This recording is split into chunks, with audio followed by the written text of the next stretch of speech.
What's up, guys? We're about to go and understand what is time. How we understand it is holding us captive. Healing and deliverance is understanding what time is. And we're about to get into it right now. Here we go. Time. Time. Time. You can't press rewind. Time. What's up, guys? Piece of Puzzle here. Hope this piece gives you peace. We are about to go into time. But first, I'll let you know Piece of Puzzle is a platform that lets you understand insight and revelation from God, so you can be set free and have a closer relationship with Him, so you can walk out this life purposely. And every piece is a piece to your puzzle, so you can help and get you the bigger picture. All right? So we're going to go into time. Time is a ruler, not a ruler. All right? So we'll go through some scriptures. I want to mess your head up a couple times. Bear with me. I don't care if you watch this video slowly throughout the week, but you need to watch this video. And we don't want to miss this revelation, because at the end, you're going to get something profound. So I need you to go through this whole thing. Be patient with me, which is one of the fruits of the Spirit. Ecclesiastes chapter 3, verse 1 says, first you got to subscribe, click the bell, hit the bell so you can know when to come. And I also got descriptions in the description. I got links in there where you can follow me on other platforms, and I got books for sale as well. All right. So no, Ecclesiastes didn't say that. Ecclesiastes says, chapter 3, verse 1 says, "For everything is a season, a time, every activity under the sun." For every activity under the sun. So right now, that's a big clue for what time is. Joshua chapter 10, verse 12 through 14. Remember the time where, remember when Joshua was fighting in the war? If you go read it, this is explaining where he actually spoke to the sun to stand still. And that's when the Bible says that God hold the sun stood still. But it says Joshua spoke to the sun to stand still in the presence of the Lord. That is key. That is key. God didn't hold the sun still. Joshua did. Go back and read it. I'm not lying to you. All right. So Luke chapter 12, verse 16 to 21. First of all, what the sun got to do anything? The sun has to do with everything. And no spiritual stuff. I'm not talking about no sun god, nothing like that. No, I'm literally talking about scientifically the physics of science of the sun position and movement. All right. Luke chapter 12, verse 16, verse 21, it says, "And he spoke a parable." Jesus did. "The ground of a certain rich man brought forth plentiful. And he thought to himself, saying, What if I do? What shall I do with this? Because I have no more room to store up my fruits. And he said, This is what I do. I will pull down my barns and rebuild greater ones. And there I will bestow all my fruits and my goods. And I will say to my soul, Soul, thou hast much goods laid up for many years. Take thine ease, eat, drink, and be merry." This is literally equivalent to retirement. Let me just go ahead and enjoy the fruits of my labor. But God says unto him, "Thy fool." Don't be a fool, people. Don't be a fool, thou fool. "This night thy soul has been required of thee. Then who shall those things be?" Well, who to go to? "Which thou hast provided." So he has laid up treasures for himself, and that is not rich towards God. I don't care who you think you are. That is not being rich towards God. All right, so what did God do anything? This man thought he had all the time in the world. Now, because I'm using this as a reference where God knows there is a end point, but what's going on with understanding time and how God uses it versus how we use it. All right, here we go. 2 Peter chapter 3, verse 8, it says this, "But you must not forget this one thing." Why this one thing? You should not forget this one thing, which is what? "A day is like 1,000 years to the Lord, and 1,000 years is like one day." How? How is one day like 1,000 years to him, and then again 1,000 years like one day? What is going on with these two measurements of time? I'm glad you asked, because here's the answer. First, we're going to go back and see the Webster dictionary, or Google the dictionaries of the word time. The word time, it says, it's the infinite continual progress of existence and events in the past, present, future, regarding as a whole. All right. My way of simply saying this is as time is a measurement and order of moments and events. Since it's a measurement, then we can understand that time is a measurement and not something that happens. Time is not something that happens. It's simply a measurement. Let's keep going. Time is not an event. It only measures the progress of existence between moments, and we put it and organizes what we call past, present, and future. It's really just an order to measure progress. Remember this is crucial. Time, how people understand it, does not exist. How you understand time? You're delusional. And we're going to go into it. Does not exist. And I'll prove it. Time is nothing to depend on. It's only used to measure. Time is not even given to you. Oh, I done messed up a lot. You gotta appreciate the time God gives you. No. You wanna see. Time is a measurement of progress of failures or success.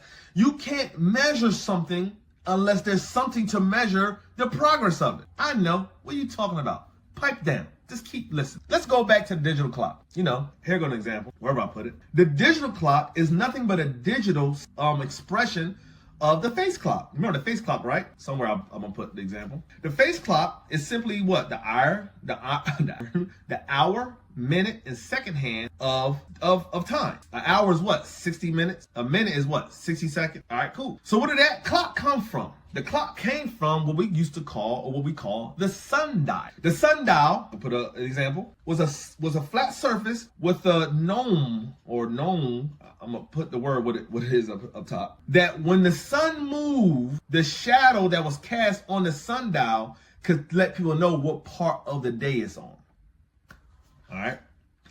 Why did they make the sundial? Prior to that, they just used the position of the sun. The position of the sun is simply you showing what part of the day it was. Sunrise, where you think it came from? High, noon, sunset. And when they measured how long it took for the sun to get back to the sunrise, they also know when it was midnight, the middle of the night.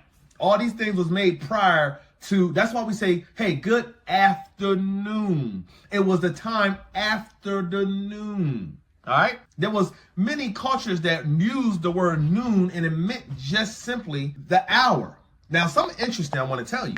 The word noon came from the word that meant the ninth hour of the day, of sunrise. Now, that's my thought. You could look it up. The sunrises typically, depending on where you at, but 5:30. All right. So when they used to look at, hey, the ninth hour was not what you recall an hour. That hour was equivalent to 3 hours to us. The first hour was literally called, it was like a 3-hour span, because they said the noon was simply the position of the highest point of the sun. It was hard to say it's the highest point because of people's different perception and when you're trying to angle it. Give it a test right now. Stop right now. Don't look at the time.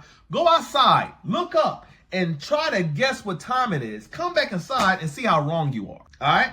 Okay. And that's for some fun information. The word hour comes from the word nona hora, which means the ninth hour. That's what I told you, which is the ninth hour from sunrise. But the ninth hour from sunrise is not 12, which are 12 o'clock.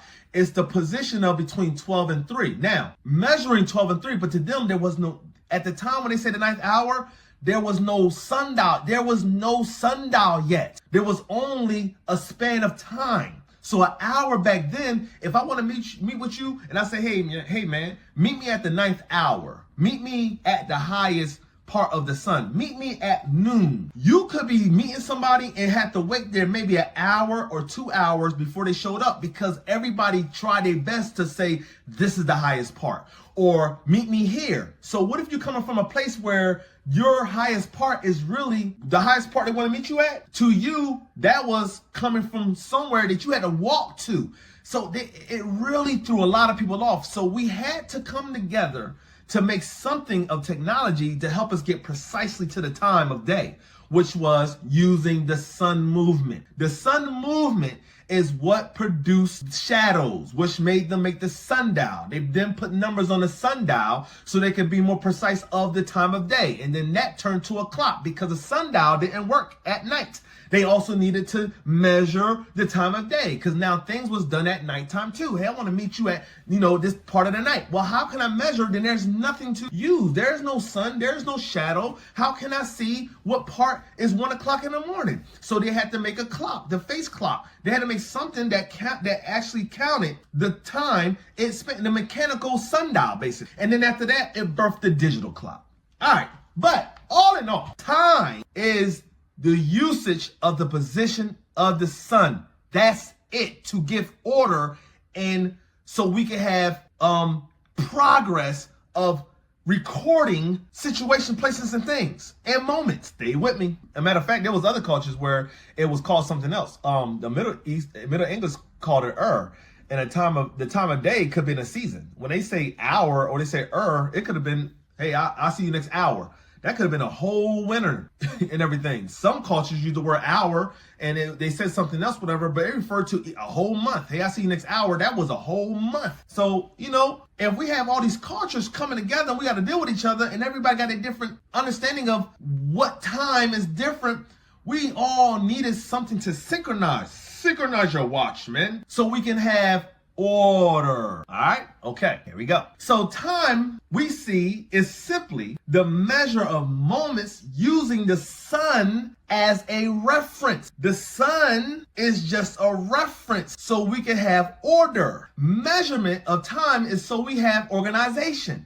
It's a mental representation of events that are displayed in chronological order in our mind. It's so we can simply have order. So let's put this to the test of planning, right? This is something interesting. I want to really mess your head up about what you call time. If you was on Jupiter, it takes Jupiter 12 Earth years to go around the sun one time. You got me, right? So if you was on Jupiter and you went around the sun on Jupiter, you will be 1 year old. But you compared to someone on Earth, the person on Earth is 12 years old. But the person that's 1 year old on Jupiter and 12 years old on Earth is the same age according to time recorded. We just had to measure it differently because of the position of the sun. That's all I'm trying to tell you. All right, let's keep going. I'm going to mess your head up even more. Okay, someone on Jupiter, let's give them super seeing power. Someone on Jupiter could be looking at Earth. That means while Jupiter is moving to go around the sun, 1 year, the person is looking at Earth go around the sun 12 times. You can say, I saw the lifespan of a 12-year-old person. Now, the person that's on Earth looking at Jupiter is saying, at my 12 years, I saw the lifespan only 1 year on somebody on Jupiter. Let me give you something really interesting about this. It takes what we call 24 hours. 24 hours is the Earth spinning on its axis, which it takes this much time to spin on its axis for us to feel day and night. Jupiter spins faster. Jupiter takes 10 or 9 hours and 55 Earth minutes, 9 hours and 55 minutes, or let's just say 10 hours for Jupiter to spend one time on its axis. If you sleep 10 hours a day, let's say you did, that means 1 day on Jupiter is your sleep. The next day is you're up. While somebody on Earth, y'all get what I'm saying? So the sun basically is what we use to measure. So how old are you? Does it even matter? Let's keep going, people. So let's mess your head up even more. Let's say you're a flat earther, but entertain that, let's go on back to, measuring things, right? Okay. If you were to measure distance, what would you use? Depending on the size of the distance, right? You would use, for this amount, you would use centimeters, inches. Something longer, you would use feet or yards. Football, he went to the 50th yard line. But something even longer, expeditiously long, you would have to use something we call light year. Light year is simply this. Something is so far away, there's nothing we can use to measure it. So we're gonna have to use something that is measurable at that big of a distance, which is called light. So when we say something is 1 light year away, That means it took light to travel from where it's at to my eye on Earth. It took light a year to travel. So if something's 10 light years away, that means it took light 10 years to leave where it's at to get to my eye. So when you look up into the sky, you're looking into the past. You're not even looking into the present of space. You're looking into the past of space. Why? If y'all ain't catch it already, if it takes 10 years, what does this got to do with time? I promise you, if it takes 10 years for light to travel from out there to my eye, that means if I look up and I see a star bust or explode, what I just saw, the light took 10 years to get to me. So I'm literally looking at what happened to that star 10 years ago in my present time. For me to know where it's happened to that star right now, I would have to travel to that star right now to see what's really going on. What's more interesting is this. If I were to travel to that star at the speed of light, it will still take me 10 years to get there. But I'm going from what I'm seeing where it's at 10 years ago, and when I get there, I'm seeing where it's at presently. So as I travel at the speed of light to that star, or say faster, you will literally see the star fast forwarding in present time because you're catching up to its moment. If you was at that star and you was looking at, and you say you had super eye vision for seeing a person on the earth, and that star is 10 light years away, when you're looking, I'm getting scripture to back all this up, people. Don't worry about it. Stick with me. Christians, come on, stick with me. This is not no new age stuff. I'm giving you physics. This is simply, everything I'm saying right now is simply science. If I were to travel from Jupiter and I can see someone that's a baby, I am now seeing a baby, but presently on Earth, that baby is 10 years old. It took 10 years for light to get to my eye, right? That means if I travel at the speed of light, it would take me another 10 years to get there.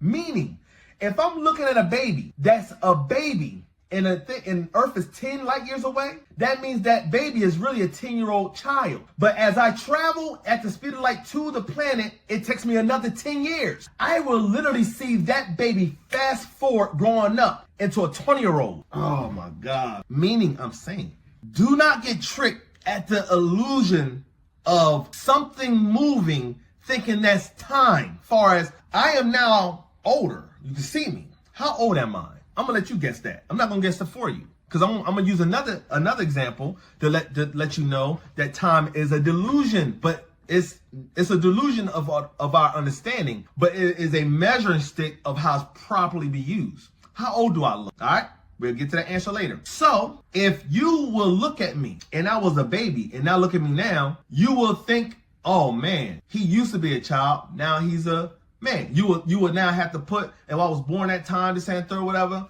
then you will actually put a history on my growth as a measuring stick.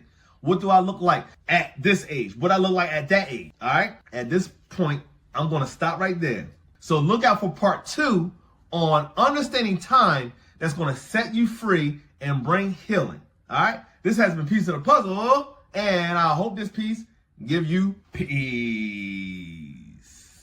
Time.